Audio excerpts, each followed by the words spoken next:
নমস্কার। চণ্ডিকার গল্প পাঠের আসরে আমার শ্রোতা বন্ধুদের সাদর আমন্ত্রণ। পড়ছি মানিক বন্দ্যোপাধ্যায়ের পদ্মা নদীর মাঝি। আজ পড়ব পঞ্চম ভাগ। ভাদ্রের পরে আশ্বিন, আশ্বিনের মাঝামাঝি পূজা। একদিন প্রবল ঝড় হইয়া গেল। কালবৈশাখী কোথায় লাগে। সারাদিন টিপি টিপি বৃষ্টি হইল। সন্ধ্যায় আকাশ ভরিয়া আসিল নিবিড় কালো মেঘ। মাঝরাত্রে শুরু হইল ঝড়। কি সে বেগ বাতাসের, আর কি গর্জন! বড় বড় গাছ মরমর শব্দে মটকাইয়া গেল। জেলেপাড়ার অর্ধেক কুঠিরের চালা খসিয়া আসিল। সমুদ্রের মতো বিপুল ঢেউ তুলিয়া পদ্মা আছড়াইয়া পড়িতে লাগিল তীরে। জেলেপাড়ার বৃদ্ধ ও রমণীরা হাহাকার করিয়া রাত কাটাইল। ছেলেমেয়েরা কেউ ভয়ে নিস্পন্দ হইয়া রহিল, কেহ গুমরাইয়া গুমরাইয়া কাঁদিতে লাগিল। ইলিশের মরশুম শেষ হইলে মোটা উপার্জনের সুযোগ দুদিন পরে ফুরাইয়া যাইবে। জেলেপাড়ার কোনো ঘরে আজ বুঝি সমর্থ দেহ পুরুষ নাই। পদ্মার বুকে নৌকা ভাসাইয়া ছড়াইয়া গিয়াছে দূর দূরান্তরে। কে ফিরিবে প্রভাতে, কে ফিরিবে না। ঝড় শুরু হইলে ঘরে ঘরে মেয়েরা উঠানে পিঁড়ি পাতিয়া দিয়াছে। ঝড়ের দেবতা বসিবেন, শান্ত হইবেন। ঘরে ঘরে মেয়েরা কপাল কুটিয়া মধুসূদনকে ডাকিয়াছে। এ কি রোষ দেবতার, কেন এ প্রলয়? সকালে ঝড় কমিল, কিন্তু একেবারে থামিল না। শাঁ শাঁ শব্দে বাতাস বহিতে লাগিল, বৃষ্টি পড়িতে লাগিল গুড়ি গুড়ি। জেলেপাড়ার দিকে তাকানো যায় না। ঘন সন্নিবিষ্ট কুটিরগুলিকে কে যেন আবর্জনার মতো নাড়িয়া চাড়িয়া চারিদিকে ছড়াইয়া দিয়াছে। কোনো ঘর কাত হইয়া পড়িয়াছে, কোনো ঘরের চাল নাই, কোনো চালার অর্ধেক খড় উড়িয়া গিয়া বাঁশ বাহির হইয়া পড়িয়াছে। উঠান ভরিয়া পথ জুড়িয়া জমিয়াছে গাছের ডালপালা। কুবেরের শোবার ঘরখানা পড়িয়া গিয়াছে। গোপী খুব আঘাত পাইয়াছে। কে জানে ডান পাটি তাহার ভাঙিয়া গিয়াছে কিনা। চালা উড়িয়া দূরে গিয়া পড়িয়াছে প্রীতমের গোয়াল ঘরে। হিরু আর সিধুর একখানা ঘরও দাঁড়াইয়া নাই। অনুকূলে তিনখানা ঘরের একটার চালা নাই, বাকি দুখানার চালায় নাই খড়। রাসুর ঘরখানা ছিল একেবারে ফাঁকায়। ভিটা আর দুটি খুঁটি ছাড়া ঘরের চিহ্নটুকুও দেখিতে পাওয়া যায় না। শীতলের বাড়ির চারিদিকে বড় বড় গাছ। তার একটা গাছ পড়িলে বাড়ি তাহার পিছিয়া যাইত, কিন্তু গাছের আশ্রয়ী ঘরগুলি তাহার বাঁচিয়া গিয়াছে। জেলেপাড়ায় আরও অনেকেরই ক্ষতি হইয়াছে অল্প বিস্তর। মুসলমান মাঝিদের মধ্যে ক্ষতি হইয়াছে আমিনুদ্দির বেশি। প্রকাণ্ড একটা সিঁদুরে আমের গাছ গোড়া শুদ্ধ উপড়াইয়া যে ঘরে আমিনুদ্দির বউ আর ছেলে মেয়ে তিনটি ছিল, সেই ঘরখানাকে মাটির সঙ্গে মিশাইয়া দিয়াছে। আমিনুদ্দির বউ থ্যাতলাইয়া মরিয়াছিল সঙ্গে সঙ্গে। সকালে টানিয়া বাহির করার সময় ছেলেটার প্রাণ ছিল, ঘণ্টাখানেক পরে সেও শেষ হইয়া গিয়াছে। শুধু মেয়েটার কিছু হয় নাই। আমিনুদ্দি কোথায় কে জানে, হয়তো ডাঙায়, নয়তো পদ্মার উত্তাল জলতলে। অত বড় মেয়েটা তাহার কোনো সান্ত্বনা মানিতেছে না। হাউ হাউ করিয়া লুটাইয়া লুটাইয়া কাঁদিতেছে। যে মেয়ের পর্দা রাখিবার জন্য গরিব আমিনুদ্দি কুটির ঘেরিয়া উঁচু বেড়া দিয়াছিল, আজ যার খুশি তাকে দেখিয়া যাও। কালো চোখে কাল সেজে কাজল দিয়াছিল, এখনও তাহা ধুইয়া যায় নাই। বেড়ার ফাঁকে ওর কাজল চোখে সলার চাহনি দেখিয়া কাল অপরাহ্নে জহরের জোয়ান ছেলে নাসির বুঝি খুশি হইয়া পদ্মায় নৌকা ভাসাইয়াছিল। পদ্মা হয়তো তাকে এতক্ষণ ধুইয়া মিছিয়া ফেলিয়াছে পৃথিবীর বুক হইতে। ভীত বিবর্ণ মুখে কাঁপিতে কাঁপিতে জেলেপাড়ার নরনারী পদ্মা তীরে গিয়া দাঁড়ায়। আরক্ত চোখে চাহিয়া থাকে উন্মত্ত জলরাশির দিকে। ঘাটে তিনটি নৌকা বাঁধা ছিল, একটি অদৃশ্য হইয়াছে, দুটি উঠিয়া আসিয়াছে ডাঙায়। খানিক দূরে গাছপালা সমেত খানিকটা ডাঙা ধসিয়া গিয়াছে, আরও খানিকটা অংশ ফাটল ধরিয়াছে, শীঘ্রই ধসিবে। পদ্মা তীরে দাঁড়াইয়া থাকিয়া কোনো লাভ নাই। চাহিয়া চাহিয়া চোখ ফাটিয়া গেলেও কাল যারা নদীতে পাড়ি দিয়াছিল তাহাদের দেখিতে পাওয়া যাইবে না। যে নদীতে ডুবিয়াছে সে তো গিয়াছেই। ডাঙায় যারা আশ্রয় পাইয়াছে, পদ্মা শান্ত না হইলে তাহাদেরও ফিরিয়া আসার সম্ভাবনা নেই। ডাঙা পথে আসিতে পারে, কিন্তু এখনও মাঠে ঘাটে জল একেবারে সরিয়া যায় নাই। কে কোথায় ডাঙা পাইয়াছে কে জানে। হয়তো সেখান হইতে ডাঙায় পায়ে হাঁটিয়া আসিবার সুবিধা নাই। গৃহের জন্য মন হয়তো তাহাদের উতলা হইয়াছে, ভোরের আলো ফুটিলে এই উন্মাদিনী নদীর তীর ঘেঁষিয়া নৌকা বাহিয়া হয়তো তাহারা গ্রামে ফিরিবার চেষ্টা করিবে। বেলা বাড়িয়া উঠিলে ধীরে ধীরে বাতাস পড়িয়া গেল, পদ্মা শান্ত হইয়া আসিল। অপরাহ্নে একটি দুটি করিয়া জেলেপাড়া নৌকাগুলি ফিরিয়া আসিতে লাগিল। ক্রমে যাহারা আসিয়া পড়িল সকলে তাহাদের ঘিরিয়া জুড়িয়া দিল কলরব। বাকি সব অন্য সকলের খবর কি? সকলের খবর তাহারা দিতে পারিল না। কে কোথায় তীরে ভিড়িয়াছে কে জানে। দু চারজনের খবর মাত্র তাহারা বলিতে পারিল। যাদের সংবাদ জানা গেল তাদের উদ্বিগ্ন আত্মীয় স্বজনের মুখ হইতে একটা কালো পর্দা যেন সরিয়া গেল। খবর যাদের মিলিল না তাদের আপনজনেরা আবার নীরবে পর্দার সীমাহীন বুকে দৃষ্টি পাতিয়া রাখিল। তবে প্রত্যেকটি নৌকায় এই একটি আশার বার্তা বহিয়া আনিতে লাগিল যে কাহারও প্রাণহানি হইয়াছে এ সংবাদ তাহারা শুনিয়া আসে নাই। বুক বাঁধিয়া সকলেই প্রতীক্ষা করিতে পারে, হয়তো ব্যর্থ হইবে না। আমিনউদ্দি ও নাসির একসঙ্গেই ফিরিয়া আসিল। আমিনউদ্দির জন্য কেহ ঘাটে আসে নাই। জহর আসিয়াছিল। নাসিরকে দেখিয়া সে শুধু বলিল, বাপজান ফিরা আলি রে, বলিয়া আমিনউদ্দির দিকে চাহিয়া একেবারে চুপ করিয়া গেল। কাহারও মুখে কথা নাই। আমিনউদ্দিকে দেখিয়া সকলে স্তব্ধ হইয়া গিয়াছে। আমিনউদ্দি এদিক ওদিক চাহিল, তারপর ভীত উৎসুক কণ্ঠে জহরকে জিজ্ঞাসা করিল, খবর কও মিয়া ভাই, ভালো নিয়ে আসে বাবাকে? চুপ মাইয়া বুড়ো হইয়া গেল কেনে? এই কাহারও কিছু বলিবার ছিল না। হাত ধরিয়া জহর তাহাকে ধীরে ধীরে গ্রামের দিকে টানিয়া লইয়া গেল। তারপর আসিল কুবের ও গণেশ। আসিল তাহারা অনুকূলের নৌকায়। ধনঞ্জয়ের নৌকাটি ডুবিয়া গিয়াছে। বোকা গণেশের একটা পা মচকাইয়া গিয়াছিল, ঝড়ে নয়, পা পিছলাইয়া সে একটা আছাড় খাইয়াছিল ডাঙায়। উলুপিয়াজ সারা দিন একরকম পদ্মা তীরেই কাটাইয়াছে। গণেশকে ধরিয়া সেই বাড়ি লইয়া গেল। কুবেরের জন্য কেহ আসে নাই। পরের মুখে সে তাহার গৃহের বৃত্তান্ত শুনিল। বড় ঘরটা পড়িয়া গিয়াছে। যে ঘর ছাইবার জন্য হোসেন মিয়া সন দিয়াছিল, গোপীর পায়ে চোট লাগিয়াছে। বিবর্ণ মুখে কুবের বাড়ির দিকে পা বাড়াইল। ঘর দুয়ার অনেকেরই পড়িয়াছে। সর্বনাশ হইয়া গিয়াছে আমিনউদ্দির। কিন্তু তাহার নিজের ঘরখানা পড়িয়া যাওয়ার চেয়ে বড় দুঃসংবাদ কুবেরের কাছে আর কিছুই নয়। কবে আবার সে ঘর তুলিতে পারিবে কে জানে, মাথা গুজিবে কোথায়। পথে দেখা হইল কপিলার সঙ্গে। কুবেরকে দেখিয়াই কপিলা উচ্চরবে কাঁদিয়া উঠিল। বড় উচ্ছ্বাস কপিলার। বলিল, ফিরা আইসো মাঝি, মুখ রাখছেন, ঠাউর আমার মুখ রাখছেন। আমি না মানত কইরা থুইছি 5 পহার হলি রুট দিমু। কুবের বিব্রত হইয়া বলিল, কাঁদো কেন? সঙ্গে চলিতে চলিতে কপিলা আত্মসম্বরণ করিল। পায়ে বিষম চোট পাইছে মাইয়া, শুনছো কি বৃত্তান্ত? কুবের মাথা হেলাইয়া বলিল, হ, ফুইলা গেছে না? বিষম ফুলছে, ডিন্ডা বইরা চিল্লাইয়া মরছে মাইয়া। চারিদিকে ভাঙা গাছ, ভাঙা ঘর, পত্র পল্লবে আচ্ছাদিত পথ। কুবেরের চোখে জল আসে। ঘরের কাছে গিয়া সে দাঁড়াইল। ঘর কই কুবেরের? ভাঙিয়া অঙ্গনে হুমড়ি খাইয়া পড়িয়াছে। পিসির ঘরে সকলে আশ্রয় লইয়াছিল। ঘরে ঢুকিয়া কুবের ঢেকিটার উপর বসিয়া পড়িল। গুপি শুইয়া শুইয়া কাতরাইতেছে। পায়ে তাহার চুন হলুদ মাখানো হইয়াছে, হাঁটুর কাছে বেজায় ফুলিয়াছে। মালার চোখে ভীতি বিহ্বল দৃষ্টি। গত রাত্রের প্রলয়ঙ্কর কাণ্ড ভীরু পঙ্গু নারীটিকে আদমরা করিয়া রাখিয়া গিয়াছিল। এখনো সে সামলাইয়া উঠিতে পারে নাই। কুবের আসিয়া পড়াতে সে যেন স্বস্তির নিঃশ্বাস ফেলিয়া বাঁচিল। পিসি ভাত রাঁধিয়া রাখিয়াছিল। ঝড় বাদল ভূমিকম্প কিছুই পিসির ভাত রাঁধা বন্ধ করিতে পারে না। খানিক পরে উঠিয়া কুবের ভাত খাইল। তারপর গোপীর কাছে একটু বসিল। যন্ত্রণায় মেয়েটার মুখ নীল হইয়া গিয়াছে। কি করিবে কুবের?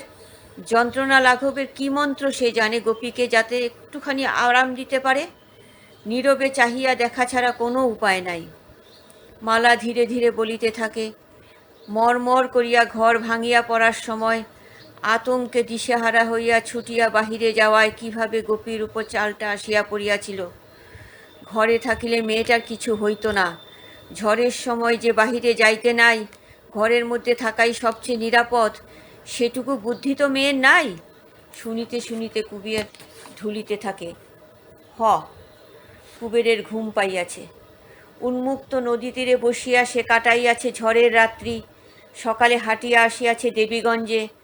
দুটি মুড়ি সে শুধু খাইয়াছে। বাড়ি পৌঁছানো পর্যন্ত দুর্ভাবনায় টিপটিপ করিয়াছে বুকের মধ্যে।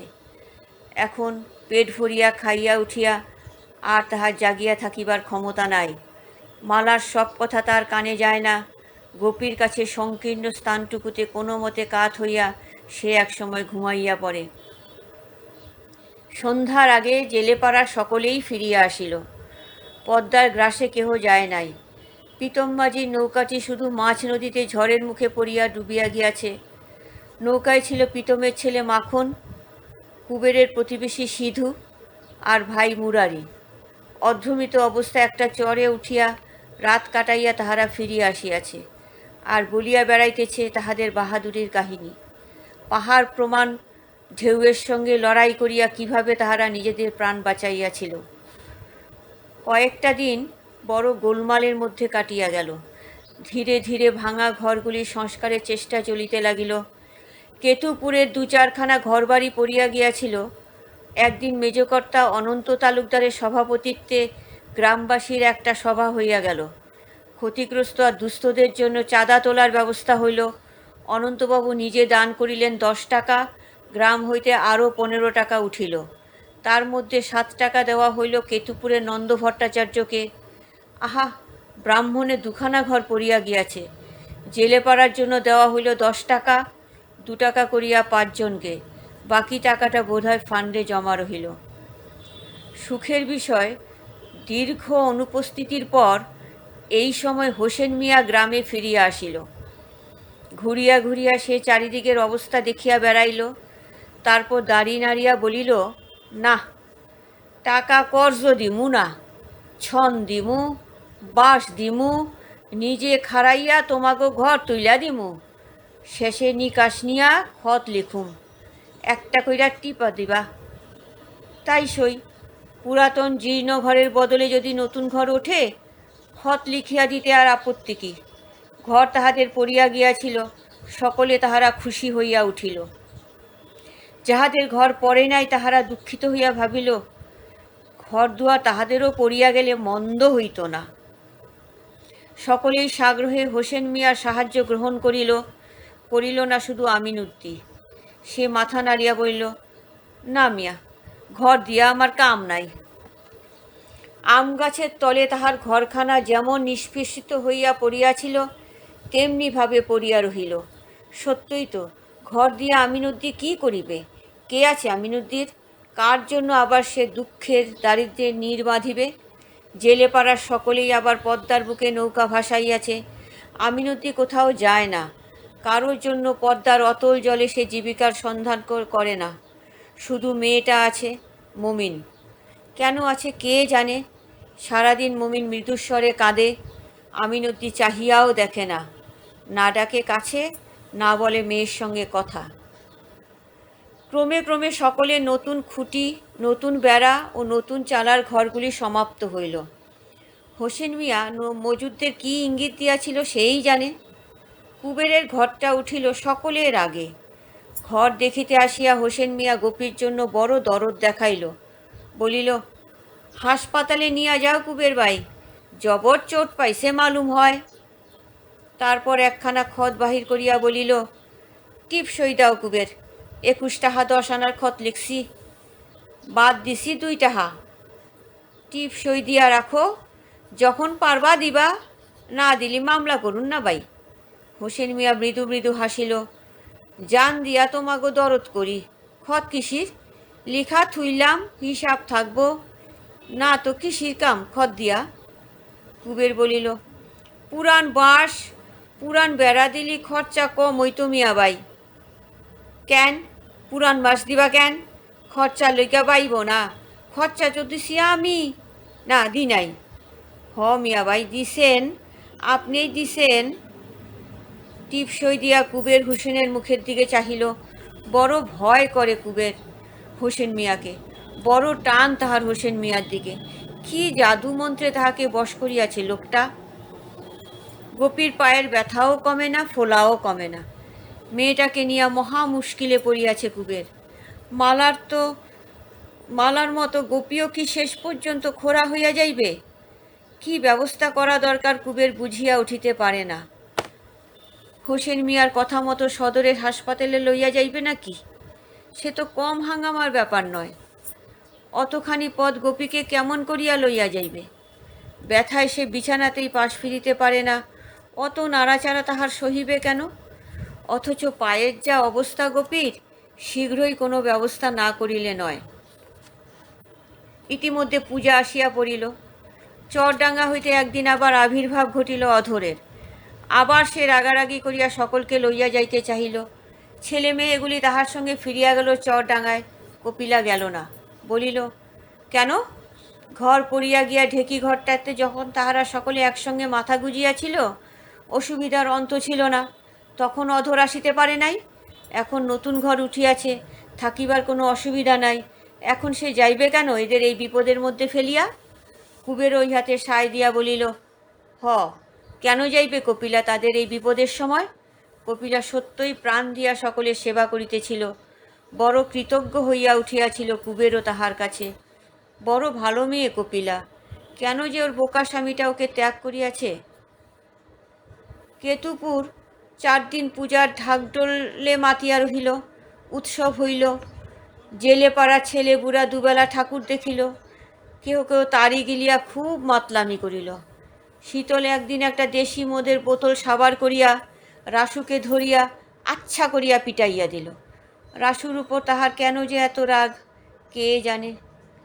লখার সঙ্গে কপিলা একদিন সন্ধ্যার সময় ঠাকুর দেখিতে গিয়াছে। খানিক পরে কুবেরও গুটি গুটি গিয়া হাজির। গিয়া দেখে শীতলের সঙ্গে হাসিয়া হাসিয়া কথা বলিতেছে কপিলা। বাবুদের কর্মচারী শীতল, পূজাও বাবুদেরই। ভাবখানা দেখো শীতলের, সেই যেন সর্বে সর্বা এখানে। ওর সঙ্গে হাসিয়া হাসিয়া এত কথা কিসের কপিলার? তারপর শীতল প্রসাদ চাহিয়া আনিয়া কপিলার আঁচলে বাঁধিয়া দেয়। কপিলা একগাল হাসে। এত লোকের মধ্যে কপিলার এই নির্লজ্জ আচরণে রাগে কুবেরের নিঃশ্বাস বন্ধ হইয়া আসে। সে ডাকিয়া বলে, লক্ষা, ল বাড়ির যাই। কপিলা বলে, মাঝি আইসো নাকি? খাড়াও মাঝি, আমি যামু, মারে পেন্নাম কইরা লই। কুবের বলে, লক্ষা, আইলি রে হারামজাদা পোলা। কপিলা প্রণাম শেষ করিতে করিতে লখাকে সঙ্গে করিয়া কুবের জোরে জোরে হাঁটিতে আরম্ভ করিল। একটু পথ গিয়াই গতি তাহার হইয়া আসিল মন্থর। না, কপিলার জন্য ফিরিয়া সে যাইবে না। তবে আস্তে আস্তে হাঁটিতে দোষ নাই। কপিলা আসিয়া সঙ্গ নেয় তো নিক। অন্ধকার হইয়া গিয়াছে, কপিলাকে একা ফেলিয়া যাওয়া ঠিক কর্তব্য হইবে না। হয়তো শীতলকেই সে বাড়ি পৌঁছাইয়া দিতে বলিবে। এতখানি অন্ধকার রাস্তা শীতলের সঙ্গে হাঁটিয়া চলিবে কপিলা? তার চাইতে বিড়ি কিনিবার ছলে এখানে কুবেরের একটু দাঁড়ানোই তো ভালো। বিড়ি কিনিতে কিনিতে কপিলা আসিয়া পড়িল। কুবের কথাটি বলিল না। তিনজনে নীরবে চলিতে লাগিল বাড়ির দিকে। কপিলা আর চোখে কুবেরের মুখের দিকে চাকায়। কিছু ঠাওর হয় না অন্ধকারে। চলিতে চলিতে দেখা হয় রাসুর সঙ্গে। যুগীকে লইয়া সে ঠাকুর দেখিতে যাইতেছে। কপিলা যুগীকে বলে, বইন, এক কাম করবা, আমাগো লখারে লইয়া যাও। কুবের আপত্তি করিয়া বলে, কেন, ঠাকুর দেখে নাই লখা? কপিলা বলিল, পোলা পান স্বাদ নিমেটে দেখা, তোমার লখা বুড়া তো হয় নাই মাঝি, এক নজর দেখা ফাল দিয়া বাড়ি ফিরব। যা রে লখা, যুগীর মাসির লোকে দেখো বইন পোলারে, পোলা বড় বজ্জাত। মতলব কি কপিলার? লখাকে সরাইয়া দিল কেন? কিছুই যেন বুঝিতে পারা যায় না। কপিলা নীরবে পথ চলে। কুবের মনে মনে রাগিতে থাকে। শেষে একটা তেঁতুল গাছের তলে, পথের যেখানে দুর্ভেদ্য অন্ধকার রচিত হইয়াছে, সেখানে হঠাৎ কুবের শক্ত করিয়া কপিলার আঁচল চাপিয়া ধরে, বলে, শীতলের লগে অত কথা কিসের তোর? এই! কপিলা বলে, কি করো মাসি, খুইলা পড়ব যে পেশাদ। আঁচলটা কপিলা টানিয়া ছাড়াইতে চেষ্টা করে। মিনতি করিয়া বলে, পোলা পানের লাখান কইল না বাজি, সারো। রাস্তার মধ্যে এটা কেমন তোর কাণ্ড চুল্লা। বলিতে বলিতে আর কপিলা আঁচল টানাটানি করে না। কুবের তাহাকে জড়াইয়া ধরিলে শান্ত হইয়া থাকে। হঠাৎ বড় যেন করুণ কণ্ঠে বলে, মনটা ভালো না মাঝি, সারবা না? মনটা কাতর বড়। কুবের তাহাকে ছাড়িয়া দেয়। চলিতে চলিতে জিজ্ঞাসা করে, মন কাতর কেন রে কপিলা? কে জানিত কপিলা এমন উত্তর দিবে। স্বামীরে মনে পড়ে মাঝি।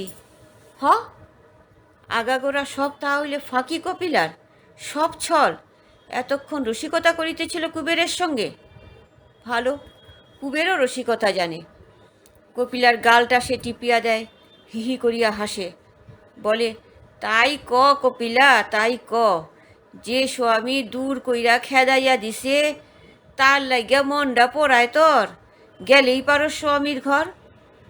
জামু বলিয়া কপিলা হনন করিয়া হাঁটিতে আরম্ভ করে। পঞ্চম ভাগ শেষ।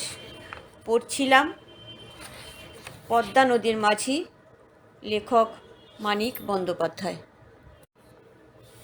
ষষ্ঠ ভাগ।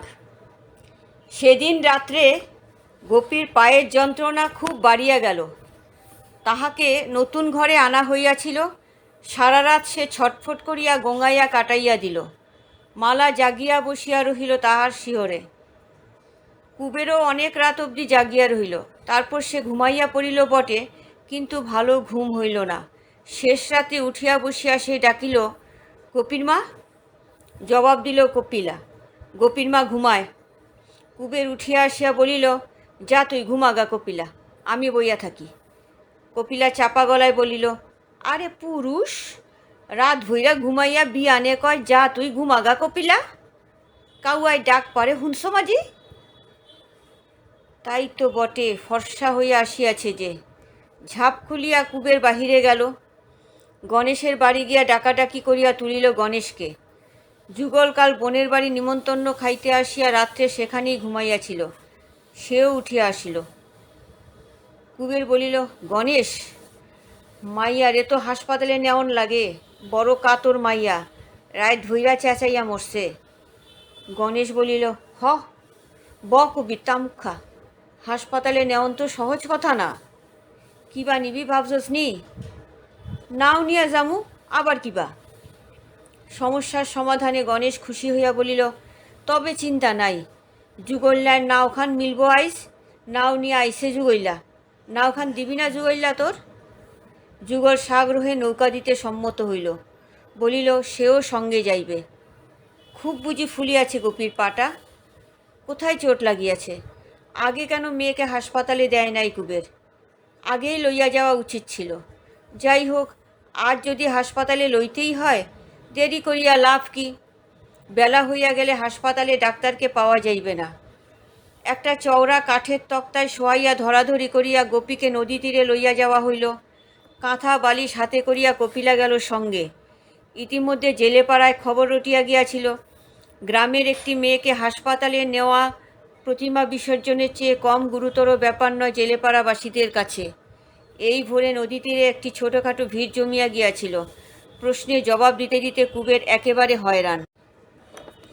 কপিলা আগে নৌকায় উঠিয়া কাঁথাপত্র বিছাইয়া দিল। তারপর গোপীকে তুলিয়া শোয়ানো হইল। যন্ত্রণায় ও ভয়ে গোপীর মুখখানা ফ্যাকাশে হইয়া গিয়াছে। হাসপাতাল, না জানি কি ভয়ঙ্কর সেই স্থান। কে জানে সেখানে কি হইবে তাহার। কপিলার একটা হাত গোপী সবলে আঁকড়াইয়া ধরিয়া রহিল। নৌকা খোলা হইবে এমন সময় দেখা গেল রাসু ছুটিয়া আসিতেছে। নদী তীরে পৌঁছিয়া সে লাফাইয়া নৌকায় উঠিয়া পড়িল। কুবের জিজ্ঞাসা করিল, কী রে রাসু? রাসু হাঁপাইতে হাঁপাইতে বলিল, আমিও যামু। চলুক, এত বড় নৌকা স্থানাভাব হইবে না। বেশি লোক সঙ্গে থাকিলে গোপীকে উঠানো নামানোর বরং সুবিধাই হইবে। মহকুমা শহর আমিনবাড়ি, সেইখানে সরকারি হাসপাতাল। কেতুপুর হইতে আমিনবাড়ি বেশি দূরে নয়। ঘণ্টা তিনেক লাগিল পৌঁছিতে। রাসুর সাধ ছিল গোপীকে ঘাট হইতে হাসপাতাল পর্যন্ত লইয়া যাইতে সেও কাঁধ দিবে, কিন্তু তার প্রয়োজন হইল না। সকলকে নৌকায় বসিয়া থাকিতে বলিয়া যুগল নামিয়া গেল। খানিক পরে কোথা হইতে খুঁজিয়া পাতিয়া লইয়া আসিল একটা পালকি।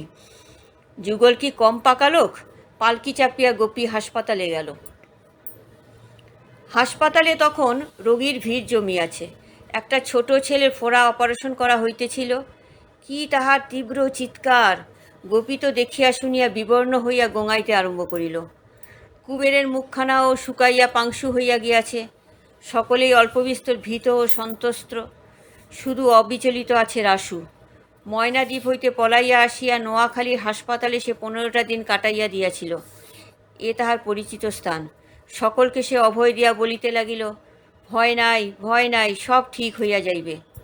সেই গিয়া ডাক্তারকে গোপীর অবস্থা বলিয়া নামধাম লিখাইয়া আসিল। কি গর্ব রাসুর!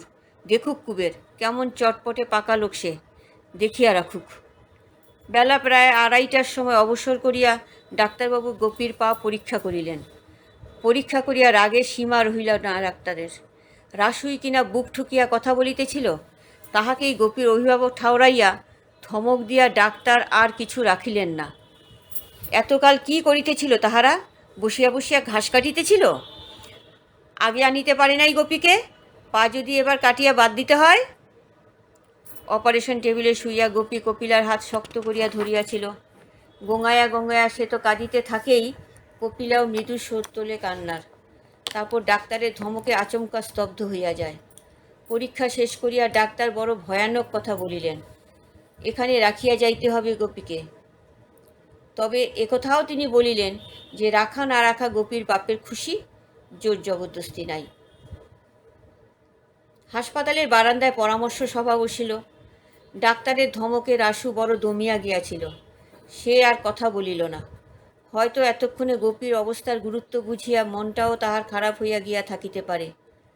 ঘরের মধ্যে গোপী কাঁদিতে লাগিল, আগো মাসি, আমি থাকুম না, আমারে নিয়া যাও। আর বাহিরে কুবের, গণেশ আর যুগল গম্ভীর মুখে বলাবলি করিতে লাগিল যে এবার কি করা কর্তব্য। পরামর্শ করা একান্ত মিছে। ডাক্তার যে কথা বলিয়াছে তারপর গোপীকে না রাখিলে চলিবে না এখানে। তবু তারা অজ্ঞ ও ভীরু গ্রামবাসী কিনা, দীর্ঘ পরামর্শ ছাড়া কোনো সিদ্ধান্তই তারা করিতে পারে না। গোপীকে মেয়ে ওয়ার্ডে ভর্তি করিয়া দেওয়া হইল। তারপর আর তাহাদের গোপীর কাছে থাকিবার উপায় রইল না। আবার সেই 4টার সময় আসিয়া মেয়েটার সঙ্গে তাহারা দেখা করিতে পারিবে। গোপী কপিলাকে কিছুতে ছাড়িবে না। কাঁদিয়া কাঁদিয়া সে বলিতে লাগিল, আগো মাসি, নিয়া যাও, কই থুইয়া যাও আমারে। হাঁটিতে হাঁটিতে তাহারা ফিরিয়া গেল নদীর ঘাটে। পথে কিনিয়া লইল কিছু চিড়ামুড়ি। এত বেলা অবধি কেউ তারা কিছু খায় নাই। নীরবে সকলে জলযোগ শেষ করিল। এবার কি করিবে তাহারা? এবার যুগলের থাকিবার উপায় নাই। নৌকা তাহার ভাড়া হইয়া আছে। সকালবেলায় তাহার দেবীগঞ্জে যাওয়ার কথা ছিল। কুবের এখন গ্রামে ফিরিবে তো? গ্রামের ঘাটে সকলকে নামাইয়া দিয়া যুগল সোজা চলিয়া যাইবে দেবীগঞ্জে। কুবের বলিল, তোমরা যাও, বৈকালে মাইয়াটারে একবার না দেখা আমি যামু না। রাসু বলিল, আমিও থাকি, আই। কুবের বলিল, না রাসু, যা গিয়া তুই। কই থাকুম কি বৃত্তান্ত ঠিক নাই, তুই থাইকা করবি কি? গণেশ থাকিতে চাহিল। কুবের তাকেও বুঝাইয়া নিবৃত্ত করিল। কপিলা অবশ্যই ফিরিয়া যাইবে, তাই তাহার থাকা না থাকার কোনো কথাই উঠিল না। কপিলাও কিছু বলিল না। কিন্তু কপিলাই শেষ পর্যন্ত নৌকায় উঠিল না। সেও বিকাল পর্যন্ত এখানে থাকিবে। গোপীকে আর একবার না দেখিয়া গ্রামে কি সে ফিরিতে পারে? আহা, মাসি মাসি বলিয়া মেয়েটা হয়তো কাঁদিয়া মরিতেছে, কেহ তাহাকে টলাইতে পারিল না। কুবের কত বলিল, নিজে সে কোথায় থাকিবে ঠিক নাই, মেয়ে মানুষ সঙ্গে থাকিলে কত হাঙ্গামা, কত অসুবিধা, তাছাড়া লোকে বলিবে কি। কপিলা কোনো কথাই কানে তুলিল না। নৌকা চলিয়া গেল। কুবের মুখ ফিরাইয়া দেখিল, নদীর বাতাস কপিলাকে স্পষ্ট করিয়াছে, শাড়িখানি মিশিয়া গিয়াছে অঙ্গে।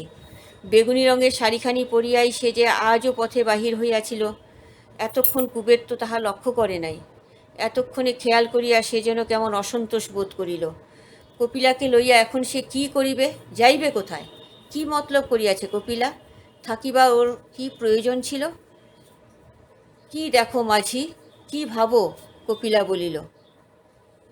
জিগানে কাম কি তোর? কুবের বলিল, গোসা করো কেন? ওই দেখো জাহাজ আহে। সেইখানে নদী তীরে দাঁড়াইয়া তাহারা চাহিয়া থাকে। চক্রাকারে পাক দিয়া জাহাজ আসিয়া ভিড়ে চেটিতে। কি ভিড় হইয়াছে আজ জাহাজে। আজ পূজা শেষ, আজও দেশ দেশান্তরে মানুষ গৃহে ফিরিতেছে। আর কি অদৃষ্ট কুবেরের! মেয়েটাকে আজ এই বিদেশে হাসপাতালে ফেলিয়া রাখিয়া ব্রুড়ের মতো সে দাঁড়াইয়া আছে নদী তীরে। কোথায় যাইবে কি করিবে ঠিক নাই। ভোঁ দিয়া জাহাজ ছাড়িয়া যায়, নদীর আলোড়িত জল ঢেউ তুলিয়া তীরে আছড়াইয়া পড়ে। মেয়েটার জন্য এমনই ঢেউ উঠিয়াছে কুবেরের বুকে। হঠাৎ কপিলা বলিল, মাঝি, পয়সা করি আনছো? হ। কত? তা দিয়া কাম কি তোর? আমি কিছু আনছি, লাগলে নিও। কপিলা আঁচলে গেরো বাঁধা পয়সা দেখাইল। কুবের হাঁ না কিছুই বলিল না। জেটি নির্জন হইয়াছে দেখিয়া খানিক পরে জেটিতে গিয়া ছায়ায় তাহারা বসিয়া রহিল। কুবের তাকায় না কপিলার দিকে, একটার পর একটা বিড়ি ধরাইয়া টানিতে থাকে। মিনিটে মিনিটে বিড়ি খাওয়ার মতোই সে যেন বড়লোক। কেমনে ফিরবা মাঝি? খানিক পরে কপিলা জিজ্ঞাসা করিল। কেডা জানে, যেমন কাণ্ড তোর কপিলা, তোরে নিয়া কি যে করুম। আমার লাইগা ভাইবো না মাঝি। এতক্ষণে কি মনে করিয়া কুবের হাসিল। বড় পোলাপান তুই কপিলা, স্বামী শুইনা কি কইব তোর ভাবছস নি? কোক, তা বই কি, কলঙ্ক কিনিবার সাহায্যে কপিলা 16 আনা দেখা যায়। কুবের গম্ভীরভাবে মাথা নাড়ে। এ তো ভালো কথা নয়। এক বাড়িতে যারা বাস করে শুধু দুর্নাম কিনিবার জন্য এখানে তাদের পড়িয়া থাকিবার কোনো মানে হয় না। শুধু গোপীর জন্যই কি কপিলা রহিয়া গেল? গোপীকে সে এত ভালোবাসে? কে জানে। কপিলার মন বুঝিবার ক্ষমতা ভগবান কুবেরকে দেন নাই। বেলা পড়িয়া আসিলে দুজনে হাসপাতালে গেল। কুবেরের এবার প্রথম মনে হইল, থাকিয়া বুঝি ভালো করিয়াছে কপিলা। এমন করিয়া নতুবা গোপীকে সে নিজে তো সান্ত্বনা দিতে পারিত না কপিলার মতো। তাছাড়া যে কাণ্ড আজ ডাক্তার করিলেন গোপীকে লইয়া, কপিলা না থাকিলে বুক বাঁধিয়া সে সময় কে থাকিত গোপীর কাছে? গোপীর হাঁটুর হাড়ই শুধু ভাঙে নাই, মস্ত একটা বাঁশের গোঁজ ঢুকিয়া গিয়াছিল মাংসের মধ্যে। পা ফুলিয়া সেটাকে আড়াল করিয়া ফেলিয়াছে। ডাক্তার এবেলা সেটা টানিয়া বাহির করিলেন। তারপর ভাঙা হাড়টা যতদূর সম্ভব সস্থানে বসাইয়া কোমরের কাছ হইতে পা পর্যন্ত কাঠের তক্তা বসাইয়া বাঁধিয়া দিলেন ব্যান্ডেজ। কুবের এসব দেখিল না। বাহিরে বসিয়া সে শুধু গোপীর আর্তনাদ শুনিল। দুজনে যখন তাহারা হাসপাতাল হইতে পথে নামিয়া আসিল, সন্ধ্যা হইতে বেশি বাকি নাই। দূরে বিসর্জনের বাজনা বাজিতেছিল। গ্রামেই এখন তাহাদের ফিরিতে হইবে। এখানে রাত কাটাইবে কোথায়? কাল আবার কুবের আসিয়া গোপীকে দেখিয়া যাইবে। নদীর ঘাটে গিয়া কুবের নৌকায় নৌকায় চেনা মাঝি খুঁজিয়া বেড়াইল। চেনা মাঝি 2-4 জন মিলিল বটে, কিন্তু আজ বিজয়ার সন্ধ্যায় নৌকা তো কেহ খুলিবে না। দেবীগঞ্জের দিকে যাদের যাওয়ার কথা ছিল, দিনে দিনে তাহারা চলিয়া গিয়াছে। তবে গহনার নৌকা ছাড়িবে একটা। কুবের ইচ্ছা করিলে ভাড়া দিয়া যাইতে পারে, নতুবা কাল সকাল পর্যন্ত অপেক্ষা করুক। যে নৌকায় কেতুপুরের দিকে যাক, কুবের তাহাতে গ্রামে ফিরিতে পারিবে। কত নাও যাইব কাল, পয়সা দিয়া কেন যাইবা কুবের বাই? বলিয়া পরিচিত মাঝি কুবেরকে নৌকায় রাত্রি যাপন করিতে অনুরোধ করে। শুধু পরিচিত মাঝি কেন, পদ্মা নদীর মাঝি সে। পদ্মা নদীর যে কোনো মাঝির নৌকায় রাত্রি যাপনের অধিকার তার জন্মগত। কিন্তু এখানে রাত কাটানোই যে মুশকিল। কপিলার সঙ্গে একত্র এখানে রাত কাটাইয়া গিয়া কাল গ্রামে সে মুখ দেখাইবে কি করিয়া? কি বিপদেই কপিলা তাহাকে ফেলিয়াছে। পয়সা দিয়া গহনার নৌকায় যাওয়া ছাড়া উপায় নাই। কত ভাড়া লইবে কে জানে। জিজ্ঞাসা করিতে গহনার নৌকার মাঝি বলে, সোনাখালি হইয়া তীরে তীরে তাহারা দেবীগঞ্জে পৌঁছায়। পদ্মা পার হইয়া কুবেরকে কেতুপুরে তাহারা নামাইয়া দিতে পারিবে না। হাসাইলের খাল পর্যন্ত তাহারা এ তীর ঘেঁষিয়া চলিবে। কুবের সেখানে নামিতে পারে, ভাড়া মাথাপিছু 3 আনা। হাসাইলের খাল হইতে কেতুপুর 2 ক্রোশের কম নয়। এই রাত্রে অতখানি পথ কপিলা হাঁটিতে পারিবে কিনা সন্দেহ। কুবের জিজ্ঞাসা করে, কি করি কপিলা? কপিলা বলে, না গেলাম আইজ, কাল বিয়ানে গোপীরে দেইখা মেলা করুম। থাকুম কই নাই? তাই কি হয়? ডাকাত না গুন্ডা নৌকার মাঝি কে জানে। কপিলা কি পারে এই নদীর ঘাটে খোলা নৌকায় শুইয়া থাকিতে? ওই তো ঘাটের হোটেল দেখা যায়, ওখানে একটা ঘর ভাড়া নেওয়া যাক। কি আর করিবে কুবের, দরদস্তুর করিয়া 6 আনায় বড় একটা ঘরের একদিকে চাঁচের বেড়ায় ঘেরা স্থানটুকু ভাড়া করে। দরজা বা ঝাঁপ কিছুই নাই, ঢুকিবার জন্য একটু ফাঁক রাখিয়া ঘেরিয়া দিয়াছে। ঘরের মধ্যে সারি সারি মোটা পাটি পাতা, অতিথিরা রাত্রে শয়ন করিবে। ঘেরা স্থানটুকুর মধ্যে একখানা পাটিতে মেঝের প্রায় সবটা ভরিয়া গিয়াছে। বাহিরে খোলা চালার নিচে খাওয়ার জায়গা, রান্নাঘরেও কতগুলি পিঁড়ি পড়ে, চালাটার মাঝখানে একটা কালি পড়া লণ্ঠন রাখা হইয়াছে, বাকি সর্বত্র জ্বলিতেছে কেরোসিনের কুপি।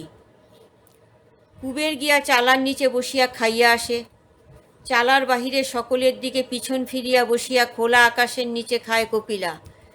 তারপর 1 পয়সার পান কিনিয়া আনে কুবের। ঘেরা স্থানটুকুর মধ্যে বসিয়া দুজনে নীরবে পান চিবায়। সারাদিন কত হাঙ্গামা, কত হাঁটাহাঁটি গিয়াছে, দুপুরে স্নান হয় নাই, পেটে ভাত পড়ে নাই। ক্রমে ক্রমে দুজনেরই ঢুল আসিতে থাকে। আর একটু রাত হইলে কুবের উঁকি দিয়া দেখে কাপড়ে মুড়ি দিয়া কেহ কেহ পাটিতে শুইয়া পড়িয়াছে, কোনো পাটিতে বসিয়া কেহ টানিতেছে তামাক। কুবের উঠিয়া দাঁড়ায়, বলে, শো কপিলা, তুমি কই যাও? ওই পাটিতে শুই গিয়া আমি, যামু কই? ভীরু কণ্ঠে বলে কপিলা, না যাইও না মাঝি। কুবের কি রাগিয়া যায়? কড়া সুরে জিজ্ঞাসা করে, কি করুম তবে? ডরামু মাঝি। কি আর করিবে কুবের, আবার সে পাটিতে বসে। কপিলা তাহার চাদরখানা পুটুলি করিয়া তাহাকে বালিশ করিয়া দেয়। তার নিজের মাথায় দেওয়ার জন্য ছোট একটা পিঁড়ি আছে। কুবের শুইয়া পড়িলে এতক্ষণে কপিলা চুল খুলিয়া দেয়, আঙুল দিয়া চুল আঁচড়াইতে আঁচড়াইতে বলে, গোপীর লাইগা প্যারান্ডা পোড়ায় মাঝি, সে বুঝি ডরাইয়া কাইন্দা মরে। বুঝিতে পারা যায় কপিলা কাঁদিতেছে। কেডা জানে কবে মাইয়া সাইরা উঠা বাড়ির যাইব, মাইয়ারে ফেইলা কেমনে ফেরুম মাঝি কাইল। কুবের কাঠ হইয়া পড়িয়া থাকে। এখানে কাঁদিতেছে কপিলা, ওখানে মালাও হয়তো কাঁদিতেছে এখন। পথের দিকে চাহিয়া কত কি হয়তো ভাবিতেছে মালা, আর গোপী কি করিতেছে তা যেন ভাবাও যায় না। পরদিন ভোরে আগে ঘুম ভাঙিল কপিলার। হাই তুলিয়া সে উঠিয়া বসিল, ঠেলা দিয়া কুবেরকে তুলিয়া দিল। বেড়ার বাহিরে পাটিতে এখনও রাত্রির অতিথিরা নাক ডাকাইতেছে। শুধু বাহিরের দুয়ারের কাছে কেরোসিন কাঠের বাক্সে বসিয়া তামাক টানিতেছে হোটেলের মালিক। রান্নাঘরে দাসী উনানের ছাই তুলিতেছে। কপিলাকে দেখিয়া ঘুমন্ত কুকুরটা উঠিয়া দাঁড়াইয়া লেজ নাড়িতে লাগিল। মৃদু মধুর শীত পড়িয়াছে। কুবেরের চাদরখানা পরিয়া কপিলা প্রথমে নদীতে ডুব দিয়া আসিল। তারপর স্নান করিতে গেল কুবের। কুবের ফিরিয়া আসা পর্যন্ত কপিলা ঘেরা স্থানটুকুর মধ্যে লুকাইয়া রহিল। পুরুষের দৃষ্টিপাতে আজ বড় লজ্জা করিতেছে কপিলার। দিনের আলোয় আজ তার মনে হইতেছে, জগৎশুদ্ধ সকলেই বুঝি জানে, যার পাশে শুইয়া সে রাত কাটাইয়াছে, স্বামী সে তাহার নয়। মুড়ি আর বাতাসা কিনিয়া কুবের ফিরিয়া আসিল। দুমুঠা খাইয়া কপিলা বলিল, আর সে খাইবে না, না খাক, কুবেরের পেটে জায়গা আছে ঢের। ধীরে ধীরে মুড়ি আর বাতাসা শেষ করিয়া সে বলিল, ল যাই হাসপাতাল। তখন সবে রোদ উঠিয়াছে। এত সকালে গোপীর সঙ্গে তাহারা দেখা করিতে পারিল না। 9টা পর্যন্ত হাসপাতালের সামনে বসিয়া থাকিতে হইল। তারপর ঘণ্টাখানেক গোপীর কাছে থাকিয়া তাহাকে অনেক আশ্বাস ও সান্ত্বনা দিয়া ঘাটে ফিরিয়া আসিল। জহরের শালা নুরুলের নৌকা কাঠের বোঝা নামাইয়া দেবীগঞ্জে ফিরিয়া যাইতেছিল। সেই নৌকায় তাহারা উঠিয়া বসিল। গ্রামের ঘাটে নামিয়া কুবের বলিল, বাড়ির যা কপিলা, আমি গণেশের লগে দেখা কইরা যাই। বাড়িতে যদি ঝড় ঝাপটা ক্রন্দন ঘনাইয়া থাকে, তবে প্রথম ধাক্কাটা কপিলার উপর দিয়াই যাক। কপিলা কিন্তু একা বাড়িতে যাইতে রাজি হইল না। রুখিয়া বলিল, আরে পুরুষ! তখন আর কথাটি না বলিয়া কুবের হনন করিয়া বাড়ির দিকে চলিতে আরম্ভ করিল। কপিলা পিছাইয়া পড়িল। পথে যার সঙ্গে দেখা হইল সেই সাগ্রহে গোপীর সংবাদ জিজ্ঞাসা করিল। চাপা হাসি ঢাকা পরিহাস রূঢ় ইঙ্গিত কিছুই কাহারও কাছে জুটিল না কুবেরের। এত কি সুনাম সে রাখিয়া গিয়াছিল গ্রামে যে কপিলার সঙ্গে একটা পুরা রাত্রি অজানা স্থানে অতিবাহিত করিয়া আসিয়াও সে সুনাম নিটোল অক্ষত দেখিতে পাইতেছে। ব্যাপারখানা কি? চলিতে চলিতে হঠাৎ কুবেরের মনে পড়ে, দুজন তো নয়, গোপীকে ধরিলে তারা যে তিনজন। গ্রামের লোক তাকে আর কপিলাকে হোটেলের চাঁচের বেড়ার নির্জনতায় পৃথকভাবে কল্পনা করে নাই। তাহাদের সঙ্গে গোপীকেও একত্র চিন্তা করিয়াছে। কাহারও মনে তাই সন্দেহ জাগিবার অবকাশ থাকে নাই। কুবের দাঁড়াইল। কপিলা কাছে আসিলে বলিল, দেখ কপিলা, জিগাইলে কইস, রাইতে হাসপাতালে ছিলাম গোপীর কাছে। কপিলা মাথা নাড়িয়া বলল, দূরা, মিশা কথা আমি কই না মাঝি। বলিয়া খানিক আগে কুবের যেমন করিয়াছিল তেমনি হনন করিয়া কপিলা আগাইয়া গেল। কে জানে কি আছে কপিলার মনে। বারণ না মানিয়া কাল ও আমিন বাড়িতে থাকিয়া গেল, আজ বারণ না মানিয়া সত্য কথা বলিতে চায়। বলুক, পুরুষ মানুষ কুবের, কি ভয় তার? কপিলার সত্যবাদিতার ফল যদি কেহ ভোগে, ভুগিবে কপিলাই। বাড়ি গিয়া কুবের দেখিল মালার কাছে কপিলা সবিস্তারে আমিন বাড়ির কাহিনী বলিতেছে। কাছে চাটাইটার উপর সে বসিয়া পড়িল। মালাকে সবই বলিবে নাকি কপিলা? হোটেলে রাত্রি যাপনের কথা পর্যন্ত কপিলা বলিয়া যায়। সন্ধ্যাবেলায় কি বিপদেই তারা পড়িল। হাসপাতালে থাকিতে দিল না, ফিরিবার নৌকা পাওয়া গেল না, কোথায় যায়? শেষে এক মোক্তারবাবু দয়া করিয়া তাদের আশ্রয় দিলেন। কি নাম যেন মাঝি মোক্তারবাবুর? মুখ ফিরাইয়া কপিলা জিজ্ঞাসা করিল কুবেরকে। কুবের থতমত খাইয়া বলিল, কেটা জানে? জি গাও নাই। কুবের মাথা নাড়িল। দুদিনের মধ্যে আর গোপীকে দেখিতে যাওয়া হইল না। জীবিকা অর্জন করিতেই কুবের ব্যস্ত হইয়া রহিল। পরের দিন সকালে মালা ভয়ানক গোলমাল আরম্ভ করিয়া দিল। আই গো কুবেরের পাষাণ প্রাণ! মেয়েটাকে সে যে কোথায় রাখিয়া আসিল, আর কি তাহার খবর লইতে হইবে না? জন্মের মতন রাখিয়া দিয়া আসিয়াছে নাকি মেয়েকে? এমন যে নিশ্চিন্ত হইয়া আছে কুবের। সারা রাত মাছ ধরিয়া কুবের তখন বাড়ি ফিরিয়াছে। ভাত খাইয়া দুপুরবেলা আমিন বাড়ি রওনা হওয়ার প্রতিশ্রুতি দিয়া মালাকে সান্ত্বনা করিল সে। তারপর ঘুমাইতে গেল পিসির ঘরে। ঘুমাইয়া উঠিয়া স্নান করিয়া আসা অবধি সে আর চোখে চাহিতে লাগিল কপিলার দিকে। কে জানে কপিলা আজ সঙ্গে যাইতে চাহিবে কিনা। কপিলা কিছু বলে না, একবার সামনে আসে, একবার অন্তর্হিত হয়। খাইতে বসিয়া কুবের বলে, খাইয়া উঠাই আমিন বাড়ি রওনা দিমু কপিলা। ফিরবা না আইস? কেডা জানে, হয়তো হোটেলে থাকুম।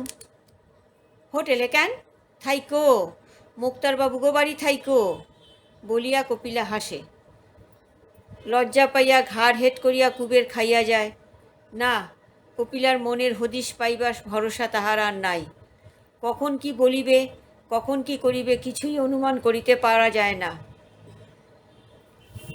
খাইয়া উঠিয়া কুবের ময়লা চাদরটি গায়ে জড়াইয়া যাওয়ার জন্য প্রস্তুত হইল। বড় সে গম্ভীর হইয়া গিয়াছে, যেন এমন একটা অপমান সম্প্রতি তাহার জুটিয়াছে যাহা তাহার প্রাপ্য নয়। বড় নির্মম কপিলা, বড় দুর্বোধ্য তাহার ব্যবহার। রওনা হওয়ার সময় কুবেরকে 4 আনা পয়সা দিয়া কপিলা বলিল, গোপীরে ফল কিনা দিবা মাঝি। তারপর মালাকে বলিল, মাঝির লগে যামু নাকি দিদি? মালা বলিল, তোর গিয়া কাম কি? তখন কপিলা বিষণ্ণভাবে একটু হাসিল। কুবেরের দিকে চাহিয়া জিজ্ঞাসা করিল, মাঝি কি কও? কুবের মাথা নাড়িল। তাড়াতাড়ি বাহির হইয়া গেল। আমিন বাড়ি সে পৌঁছিল অপরাহ্নে। কপিলার পয়সা দিয়া স্টিমার ঘাট হইতে কমলালেবু কিনিয়া গোপীকে দেখিতে গেল। নদী তীরে ফিরিয়া আসিল সন্ধ্যাবেলা। আজ বাড়ি ফিরিবার নৌকার অভাব নাই। তবু কুবেরের কেন যেন ফিরিতে ইচ্ছা হইতেছিল না। অনেক রাত্রি অবধি নদী তীরে বসিয়া থাকিয়া সে হোটেলে ভাত খাইতে গেল, খাইতে খাইতে সে শুনিতে পাইল বাজারে আজ ভাসান যাত্রা হইতেছে। আজ কুবের কাছে না থাকিলে কেহ ভয় পাইবে না। খাইয়া উঠিয়া সে বাজারের দিকে পা বাড়াইল। বাজারে টিনের চালার নিচে যেখানে তরিতরকারির দোকান বসে সেইখানে যাত্রার আসর বসিয়াছে। লোক জমিয়াছে ঢের। কুবের একপাশে বসিয়া পড়িল। পান বিড়ির দোকান ছাড়া এত রাত্রে পসরা সাজাইয়া কেহ নাই। রূপকন্যারাও যাত্রা শুনিতে আসিয়াছে। পেশাদার দল নয়, আলু বেচা তেল বেচা মানুষের শখের দল। অনেকে হয়তো পড়িতেও জানে না, একে ওকে দিয়া পড়াইয়া শুনিয়া শুনিয়া পাঠ মুখস্থ করিয়াছে। শক্ত শক্ত অনেক শব্দই উচ্চারণ হয় না, তাই হাস্যকর রকমে ভাঙিয়া জিহ্বার উপযোগী করিয়া নিয়াছে। বক্তৃতাগুলি কথ্য ও শুদ্ধ ভাষার এক অপরূপ খিচুড়ি। পোশাক পরিচ্ছদের যেমন অভাব, অভিনেতা নির্বাচনে কাণ্ডজ্ঞানেরই তেমনই অভাব। বালক লক্ষিন্দরের পাশে তার চাইতে এক হাত বেশি লম্বা বেহুলা নির্বিকার চিত্তে পাঠ বলে। গলাটি মিহি বলিয়া আর চমৎকার মেয়েলি ঢঙ্গে অভিনয় করিতে পারে বলিয়া ওকে বেহুলা করা হইয়াছে। আর কিছু দেখিবার প্রয়োজন হয় নাই। তবু রাত জাগিয়া ভিড় করিয়া সকলে ভাসান যাত্রা শোনে, একবার নয় বহুবার। ভাঙা হারমোনিয়াম আর ঢ্যাপসা তবলার সঙ্গত, মশালের লাল আলো, আলু বেচা তেল বেচা অভিনেতা। তবু কি মোহ এই যাত্রার! কুবের ঠায় বসিয়া থাকে। ঢিমাইয়া ঢিমাইয়া অভিনয় চলে। মা মনসা একটা গান করেন, চাঁদ সদাগর দুটো কথা বলে, মৃত লক্ষিন্দর উঠিয়া একটা গান করিয়া আবার মরিয়া যায়। কোথায় কখন কোন দৃশ্যের শুরু! সর্পদষ্ট লক্ষিন্দরের জন্য বেহুলার বহুল বিলাপের পর মা মনসা আবার কেন গান গাহিয়া গাহিয়া চাঁদ সদাগরকে ভয় দেখাইয়া যান যে তাকে পূজা না করিলে লক্ষিন্দরকে সাপে কাটিবে, এসব বুঝিবার দরকার হয় না। কুবের মন দিয়া যাত্রা শোনে। রাত্রি শেষ করিয়া যাত্রা শেষ হইলে পেঁয়াজের যে খালি বস্তাটার উপর সে এতক্ষণ বসিয়াছিল তার উপরেই কাত হইয়া ঘুমাইয়া পড়ে। কিন্তু বেশিক্ষণ ঘুমানোর সুযোগ সে পায় না। সকাল হইতে না হইতে তাহাকে ঠেলিয়া তুলিয়া দেওয়া হয়, সেখানে এবার দোকান বসিবে। অনেক বেলায় সে গ্রামে ফেরে। দেখিতে পায় বাড়িতে অতিথি আসিয়াছে, কপিলার স্বামী শ্যামা দাস। লম্বা চওড়া প্রকাণ্ড জোয়ান মানুষ, ঘাড় ছোঁয়া বাবরি চুল মাথায়, বোচা নাকটার নিচে একজোড়া উদ্যত গোঁফ। খুঁটিতে ঠেস দিয়া বসিবার ভঙ্গি দেখিলে মনে হয় বিশ্বজগতে কারো সে তোয়াক্কা রাখে না। কুবেরের মুখখানা ম্লান হইয়া যায়। কে জানে কেন আসিয়াছে শ্যামাদাস? শ্যামাদাসের আসিবার উদ্দেশ্য জানিতে বেশি দেরি হইল না।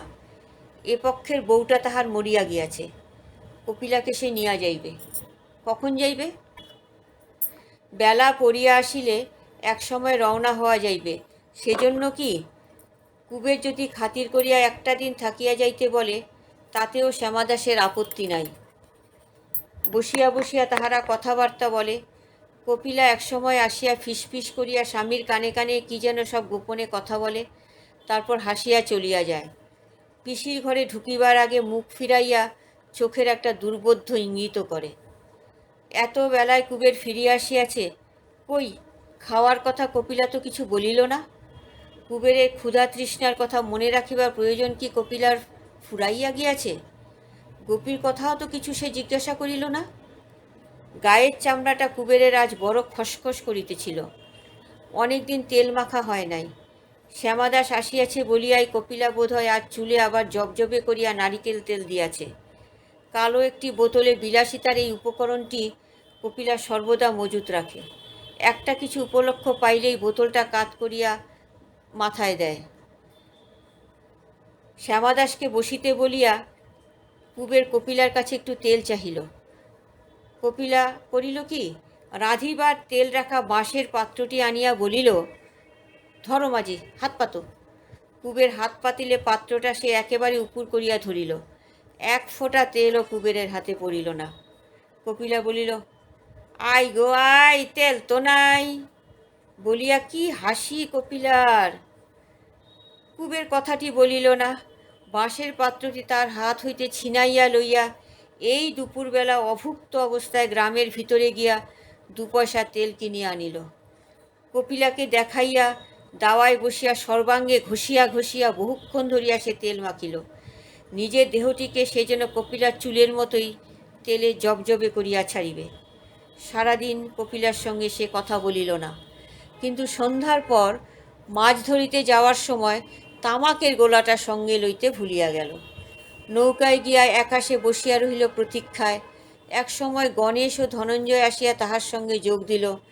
তারপর মৃদু জ্যোৎস্নায় পদ্মার রহস্যময় বুকে নৌকা ভাসিয়া গেল, কিন্তু তামাক পৌঁছাইয়া দিতে কেহ আসিল না। পরদিন কপিলাকে সঙ্গে করিয়া শ্যামাদাস চলিয়া গেল। 6ষ্ঠ অধ্যায় শেষ। পড়ছিলাম মানিক বন্দ্যোপাধ্যায়ের পদ্মা নদীর মাঝি।